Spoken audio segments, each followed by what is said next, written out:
Hello everyone.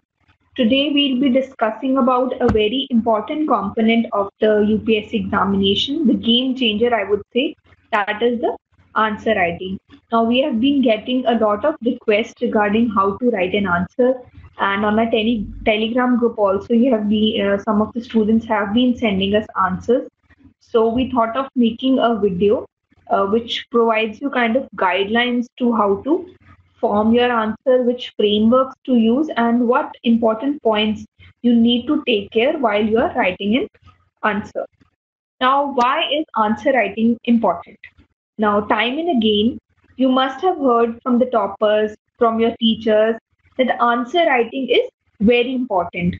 And you must be aware of this thing, how your main score, how the quality of your answer, how much score you obtain in your GS, in your essay. It is very, very important as it makes or breaks your chance at cracking this very prestigious exam. And it's a kind of a way or a path through which your dream of being an IS is realized. So, answer writing is very important. Now, the problem is that everybody knows and everybody emphasizes that answer writing is really important.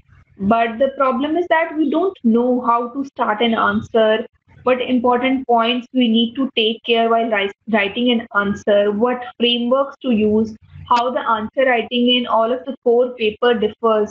Now, one question may come in GS3 about environmental problems, but you have seen, if you see the 2015 and 16 paper, there were certain case studies around the environmental problems in the GS4 paper. So you should know how to mold your answer. One question is coming in GS3 and one is coming in GS4. So there is a difference. Same way, if you've seen in the previous year papers, there are now being trend that in GS1 itself, certain IR related questions are being asked. So you should know that you have to give a certain twist of geography to the if it is the IR question is coming in the paper one. So these small things we'll be discussing, and we'll be discussing the nuances of the answer writing, how to make it better, how to start writing it.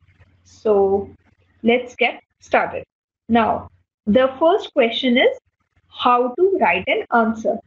First and foremost, I would say that you will learn only by writing and not by reading any of Topper's answer, or you often get in the photostat shops the solutions of the various steps. Some students have a habit of, buying those answer solution and reading them and thinking that that way they could, improve their answer writing. But this is a very wrong practice.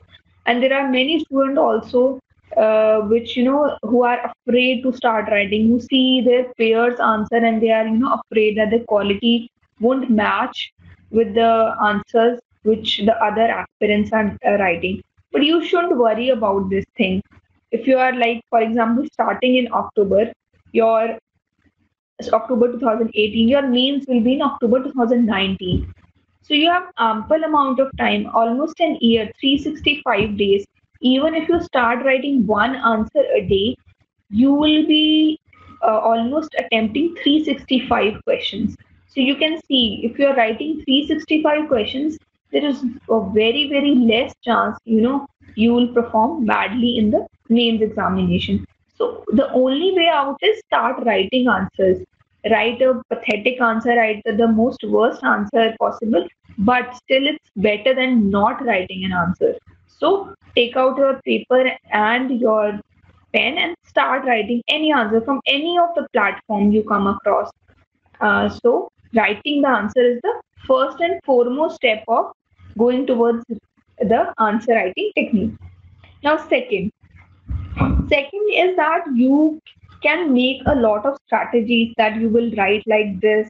You will make charts, you will write in points, you will include these scores. You can make a hell lot of strategies at home, sitting back in the comfort of your room.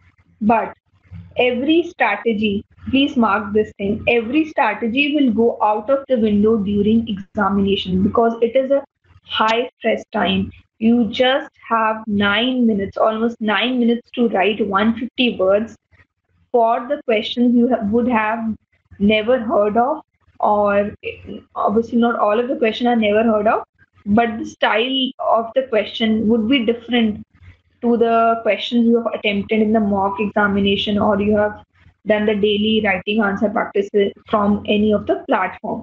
So this is a very important point. So you will learn your mistakes, you learn how to answer only by starting writing the questions or solving the questions.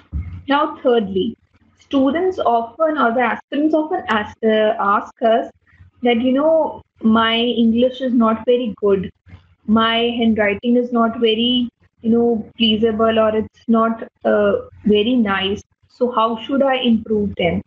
So, one point you should keep in mind that answers require a very simple language. No flowery language is required. Only you should be using the language in a correct grammatical form.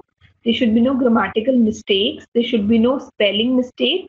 Otherwise, a very simple language would do good. It's good if you are writing very simple, but in fact, it's very easy to score marks if you are writing very simple language. And secondly, you don't need to have a kind of, you shouldn't be learning the calligraphy to write. And secondly, obviously your handwriting is very important, and it leaves a very good impact on the examiner. It's very pleasing to read. But even if your writing is not very good, just make sure you have a legible handwriting. It should be readable, and give proper spacing between your answers, so that the visibility of your answer increases. That would be a good practice for those aspirants who think that their handwriting is not very good. So these were three very important points, and so let's move on. Before we move on, please do remember this quote that more you sweat in practice, less you bleed in the battle. If you are writing one answer, two answers daily, you are attempting full length papers in the time limit of 3 hours, occasionally on Sundays, or even twice or thrice a month. So you will be uh, given a very good benefit at the end of the day when your main score come out. So more the effort you put in your practice, and less you will bleed in the main battle, that is the UPSC examination. Now let's move on to how to write an answer. So this is the structure of answers. Everybody knows about this. First you have to write the introduction, then there is the body of the answer, then lastly the conclusion. Now, how to write the introduction of your answer? Now, the introduction helps giving a context to your answer. It's a very important part. Don't start your answer, very abruptly. Start with a one line or a two-line introduction. And often I've come across the answers where introduction is very prolonged. Please avoid that. The introduction shouldn't be, one paragraph long or two paragraph long. Just limit it to one or two line, and at maximum 3 lines. Okay, so it's kind of giving a context to your answer, or telling the examiner that, okay, this, you should expect the answer on these lines. Now, how to start with an introduction? So basically, if I have to give a framework about the introduction, there are two types by which we can introduce an answer. First is the definition based. Now, definition based introduction works very well for geography, economics, science, and tech questions, which are basically fact based questions. Define the keyword in the question, and then start with your answer. It's a very easy way of introducing your answer. You're giving a proper definition, and if I talk about going away from the GS paper of the optional also, learn few of the definitions, important definition given by some thinker. So it gives a very good impression. You are very clear about the term, and also by defining a term, you can easily elaborate on that definitional term. Elaborate the term in your body of your answer. So this definition based introduction is very simple. You just need to memorize few important definitions for your exam. Okay. So if I give an example of this, there was a question in CSE 2017 about, characteristic of monsoon climate that succeed in feeding more than 50% of the population residing in monsoon Asia. Now, a simple way would be that, define the characteristics have been asked about the monsoon. Start your answer with the definition of monsoon. What are these monsoon and the climatic region which falls in the monsoon type of climate. So, like this, you can give a very good context to your answer. This is the definition based introduction. Second is the fact based introduction. Now, the fact based can be based on any current news related to the question or the keyword in the question which has been asked. And always remember that every question which comes in the UPSC examination, it does have a current event associated with it. Brainstorm, think of that news which is connected with the question, and you can start your answer. Like, for example, recently this happened, so that is why this is being going on. So you can start with the current news.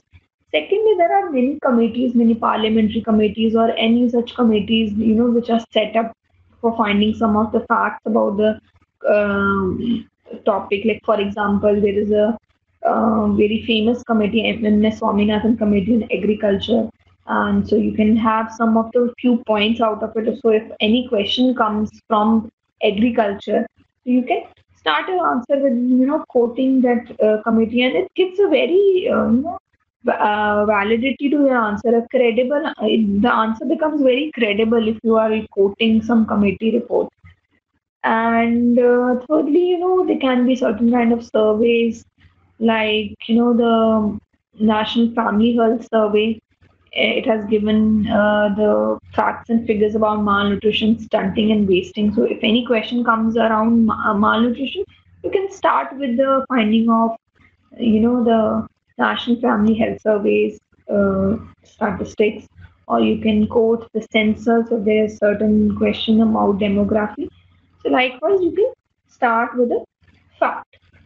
Now, if I have to take an example for like in CSU 2017, again there was a question: poverty elevation programs in India remain mere showpieces until and unless they are backed by the political will discussed. Now, you can start this question with the poverty figures from the Tendulkar report or any figures from the socio-economic caste census. So you're starting there. Even though there is a talk of the main keyword in the question is the poverty elevation programs, but you can always start like, okay, this much percentage of population is below the poverty line in the urban areas or the rural areas and the whole of the India as such. So likewise, you are giving a fact, then you are starting with, okay, so there is a poverty in prevalent in India. Secondly, these were the poverty elevation programs, and you can further elaborate why they, not be have been much of a success. So these were the two types by which you should or you could introduce your answer. Now this slide shows a answer which I wrote in mock examination last year. So this is a question about the POSCO Act. Identify the key objectives of the Protection of Children from Sexual Offences Act 2012. Also highlight the challenges in its implementation. Take a look at the introduction. It is of around one line, and one line is the other line is the connecting line. The introduction is taken from the NCRB, that is the National Crime Records Bureau figures, which tells that child sexual abuses represents a very gory picture. From 2001 to 2011, there has been an increase of 336% in such cases. So I had taken this statistics from the NCRB report, which was published that year in the Hindu newspaper. These small statistics can be of much help while introducing your answer, giving a context to your answer. Like, okay, POSCO Act has been asked, I should quote the figures about child sexual offences. Now there is take a look that there is a connecting line after this. In this background, POSCO Act was enacting with following objectives. So you have given an introduction, then you've added this connecting line. So this provides a kind of flow to your answer. Okay, so this was an example of how you have to introduce your answer and how you have to provide a connecting line with the body of the answer. Now, the most important part is the body of the answer, the maximum number of marks, or where you would be addressing what is being asked in the question, or what is the keyword of the question. It has to be addressed in the body of the answer, and it has to be very uh, uh, and without beating around the bush. You have to directly come to the point which has been asked in the question in the body of the answer. Now, the body of the answer should be such that it should include both the pros and cons and the positive, negative, or the for and against points which has been given in the question. Obviously, there are certain keywords which we'll be discussing in the future slides. There are certain keywords like comment, discuss. Every word has a different meaning, but still you have to take care of the keyword. But also you have to be a little balanced in your answer. You have to give a holistic picture to the answer. So always you should have a positive and negative both the points in your answer. Like this, your answer won't look one-sided or biased in any way. Also, very important thing, okay, like writing introduction and body, it is very important. But while writing an answer, also include certain flow charts, certain diagrams, or maps in the geography examination, and even in IR answer, if you draw a map, it would be very commendable. Just roughly showing the areas. So practice such small things, and you can make a pie chart somewhere.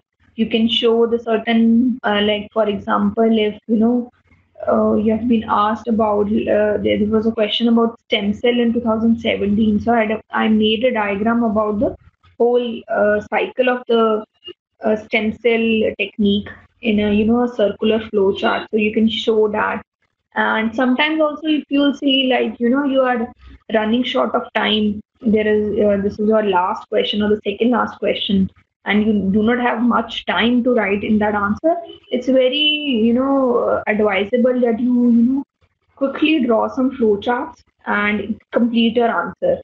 So flowcharts are also very beneficial in that way also. And trust me, if you are making diagrams and flowcharts in every of your answer, you will obviously get 1 or 2 marks extra than any person. Now, for example, there's a question on POSCO Act. Now, everybody knows what is POSCO Act. POSCO Act, the main features of the act are also, given, they're same for everyone. How to make your answer different. Everybody will write, okay, these are the provisions of POSCO Act, this is the punishment to be given, this is the change. So how to make your answer different? You can make a flow chart. You can show, make a flow chart with, NCRB is, written in a box, and you can have certain arrows stating what is the percentage of child sexual abuse, or you can summarize the POSCO Act in a flow chart and write certain points like, okay, punishment is enough. So that way you are making your answer little different from others, and getting those extra 1 or 2 brownie points. And trust me, these 1 or 2 points are marks are very important, and this will decide your service. This will later on decide your cadre. So these 1 or 2 marks are very important. Okay, so so if I give an example of flowchart or something, like this is a question which came about the nuclear science and technology in India. So the India's nuclear power program is basically 3 stages. So you can make a flow chart in this way, and this also increases the visibility of your answer and gives quite an impression.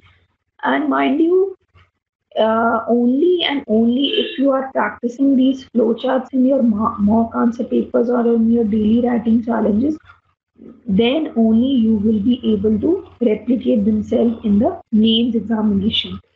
And even like if you have any answer, if you're reading any topic You can also very well Google and go to the images option.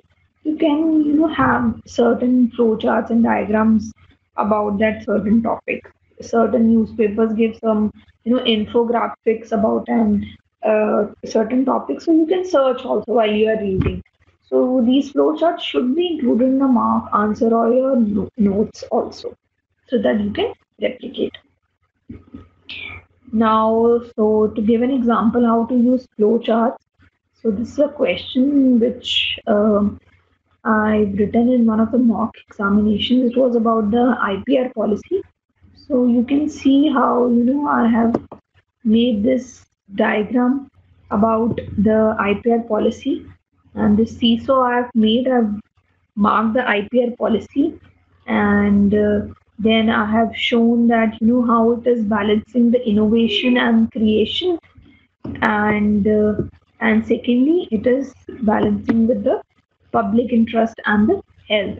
So these are small diagrams, or if there's a question on how many types of you've asked about types of volcanic eruptions, you can make a table telling these are the type of volcanoes.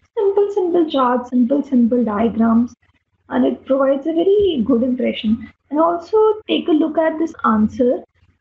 I have underlined the important keywords. This is also very important. We'll be discussing later also. But since there is a this is the written answer, so I'll point out how I have underline the keywords. So this increases the visibility of the important points. It also makes it easier for the examiner. He'll be like checking 30 to 20 papers, at average daily. So if he comes across such an answer where, keywords are underlined, a diagram is made, so you can trust me, you can easily score 7 to, 8 marks out of 10 if you're writing. Obviously, if the content is also good. So these things should be taken care while you are writing an answer. And underline is very important. Underline while you are writing. Okay, so let's move on. Now, certain aspirants also ask that, should I write in paragraph or should I write in point-wise? If you ask me, I've been always writing in the point-wise style, and you can write in paragraphs also. And I've often seen that the humanities graduates usually have a habit of writing in paragraphs, and the science students have mostly the habit of writing in point-wise.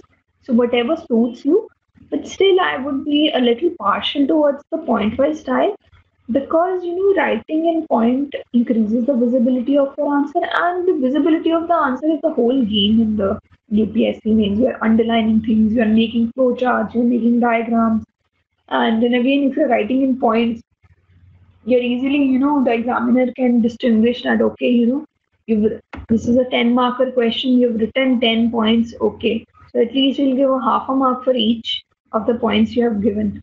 So that way, you're increasing the visibility, and also chances that the important points won't be missed by the examiner while checking your answer. And okay, the next point, obviously, I've already told you that highlight the keywords in your answer. Now, lastly, the PESTLE approach. Now, with the PESTLE approach, you can answer almost every question. And even if you don't have any clue about it, just think around the political, economic, technological, legal, environmental aspects. You can easily frame an answer. Okay, so for example, there was a question on Gupta numismatic art, and I hadn't, known about this or read much about this topic about Gupta coins and all. So it was asked that why it was after Gupta period it actually declined. So I thought of I around this PESTLE approach in with respect to political. I wrote that okay, the Gupta was the one of the major the kingdoms. After that, there was very small kingdoms which came up. So they were decline of any a strong power to have such a control over the certain such good economy to be able to produce these coins. So politically, we were missing greater power of the Gupta period. So that is why we do not have much of the numismatic art.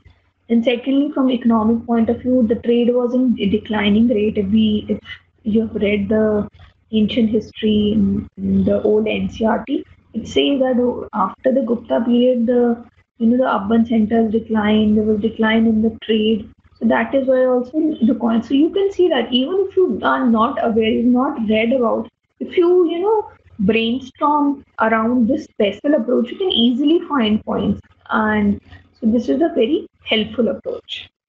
Okay. Now we'll discuss about the keywords. Every question is accompanied by a keyword like, analyze, comment, critically analyze. If honestly you'll ask me, there is a very little difference. And in every answer, you should make sure that you're writing the positive and negative points of the given topic. And obviously, there are certain small differences. Like, for example, if you've asked to illustrate, it means you have to write the positive or negative of that topic which is being asked in the question, but also you have to give examples. But examples otherwise also you have to give. So that is why I'm saying that it's a very little differences. So basically, your focus should be writing a good introduction, writing a body based on giving a holistic approach, political, economic, environmental, legal aspect of the question given, and giving the both positive and negative points in these, giving examples with every approach you are using, and then obviously giving a way forward, giving a solution oriented answer. So this should be the main structure of your answer, and it's almost same for any paper or any question you are answering. So nevertheless, we'll just quickly talk about the keywords, certain important keywords. First is the analyze. Now, analyze basically mean is to tell about something by looking closely at its individual parts and determining how they work together. Now, it's a question from CXC 2016 where it was asked that terrorism is emerging as a competitive industry over the last few decades. Analyze the above statement. You have to analyze that terrorism is emerging as a competitive industry. So you can include the points, how they are working like competitive industry by having international networks, then use of money laundering, which is in itself is a kind of big network. Then how they're recruiting the young population. So that is why it's a very emerging as a kind of competitive industry. You're basically breaking down the whole network of terrorism into its individual part and trying to prove that how it is a competitive industry. Okay. Likewise, you have to give examples side by side. The next is the assess the statement. Assess basically means is to you have to judge the statement with respect to its significance or how worth it is, and it's basically weighing up to what extent the statement is true. Like this year, there was a question about National Horticulture Mission. You have to assess its role with respect to boosting the production, productivity, income of horticulture farm. So basically, you are weighing that okay, National Horticulture Mission is there. So is it true that it's boosting production, productivity, or income of horticulture farms? So you are likewise this way you are assessing the statement. Okay. Now next is comment. Comment generally means you have to give your opinion based on evidences or arguments. Now your opinion may be for or against, and but still you need to have a very balanced approach. So obviously writing your opinion, you can conclude with a balanced statement also.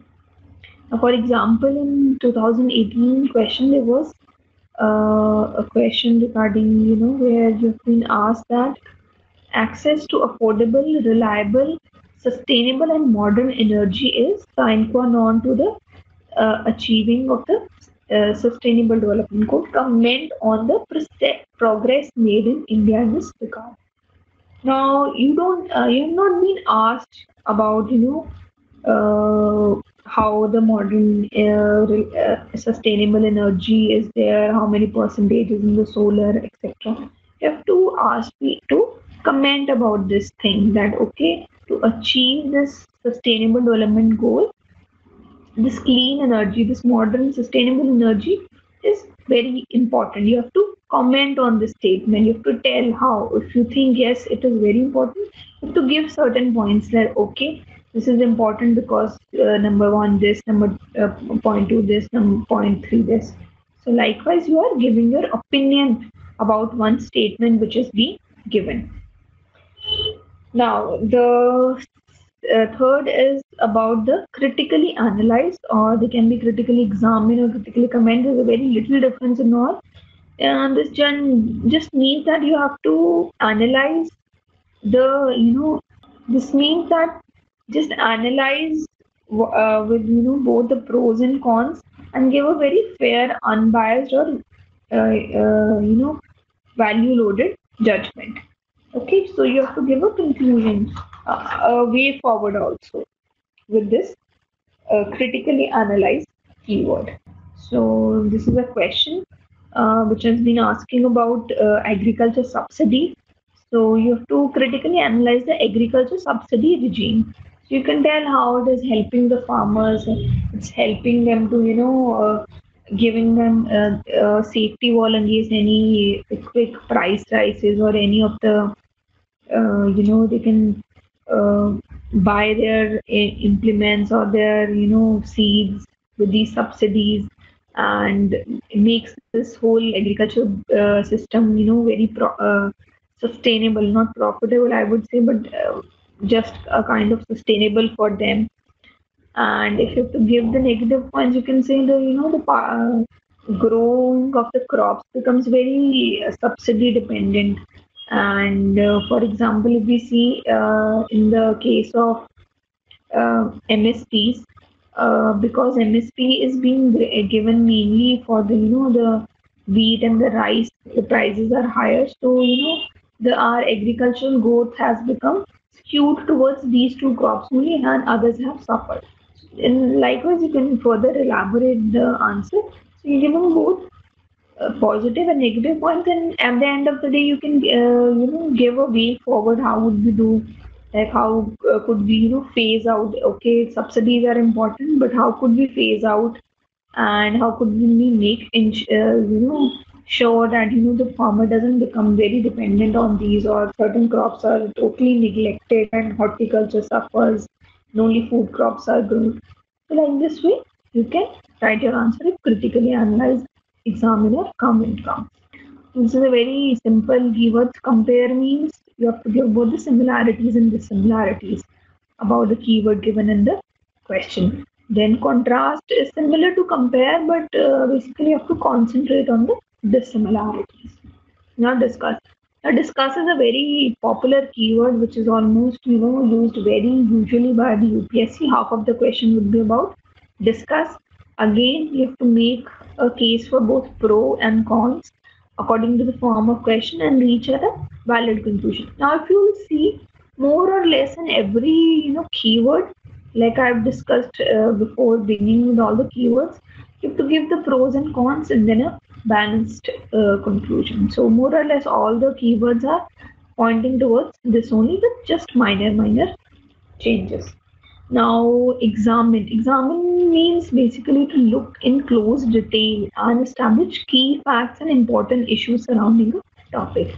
There was a question about the Supreme Court judgment. To talk about the the important points which have come up with this case, and if you think if this will solve the political tussle between the two things, so you basically have to take a closer look towards all the important points of the judgment, and then just examine their importance. Then elaborate is basically describing something, giving a detailed information about something, and so this is a very simple thing. Again, you should try to have a, even if it's written elaborate, you should have a balanced answer. Elucidate or illustrate, it may it means you have to give examples, but I would suggest, even if the question doesn't include elucidate or illustrate, try to give as many as examples from the current happenings, from any of the historical events. You can give in your answer. It gives a very good impact. Basically, the answer increases the validity of your answer. It gives a credibility to your answer. Okay, like for example, there was a question on border management, and it has asked elucidate the challenges and strategies. So while you're elucidating, you can go country wise how border management with respect to Pakistan is different than from China or with Sri Lanka. So like this, examples have to be given. And again, I would point out, even if it's illustrate is not given, example is very important in every question you are writing, like flowcharts. So making flowchart is important. Likewise, giving examples, giving live examples is also very important. Now, evaluate means to weigh up if to what extent something is true, and you have to basically evaluate the given statement. For example, there's a question on in states of J&K, HP, and Uttarakhand, they are reaching their ecological carrying capacity, and so you have to evaluate this statement.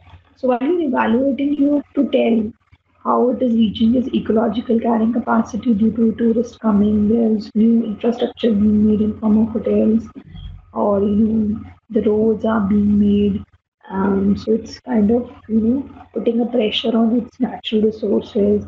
Or for example, in case of HP, there is extreme water crisis during the time of the tourist peak season, such as in the summers. So you have to give examples. You have to evaluate them. Okay, the statement is given, you're evaluating that okay, it is true, and sometimes you may not even agree that it's not true. You can give the other side of the argument also. It's totally depend how, in which form you are writing the answer. Explain is also very simple. Basically, you have to give a detailed account, and detailed account again has to be balanced. So likewise, these were certain the keywords which are basically very similar to each other, but to just to give a balanced answer. Now, the lastly is the conclusion. Now, even though it's a 150 word answer, introduction, body, conclusion, these are three very important parts. So you shouldn't be ending your answer very abruptly. Divide your answer into two parts, way forward and one last line summary. Now, in way forward, you can actually write this thing as a a heading. I had a habit of writing way forward in my answer, so it also increases the visibility that okay, you're giving certain innovative solution, even if it's asked or not. You have to give way forward. As a civil servant, you're expected to know solutions to problems. So every answer, even if it is asked or not, give a way forward. And at the end of the day, give a summary. Give a last line summary, summing up the whole question and giving it a quite a balanced view. So, like this is a question which is was discussed, the POSCO Act, which was discussed in the beginning. At the end, you can see that I've written way forward, and I've given the certain points that how POSCO Act can be improved. Like you can have training in child-friendly procedure for the judges and for the policemen also. Then provision of counseling session for the victims, because there it's basically affecting their psyche. Likewise, you can have to write this way forward, even if it's asked in the question or not. So this is all about the means answer writing, and in the next videos, we'll be discussing the answer writing framework paper wise. Obviously, there are certain small differences about how to approach question. The same question comes in GS4 and also in GS1. How to differentiate, how you have to adapt your answer writing accordingly, according to the paper in which it is appearing. So we'll be discussing paper wise, like we'll discuss about GS1, GS2, GS3, and GS4. And if you have any doubts, please comment. So this is all, and thank you very much. See you in the next video.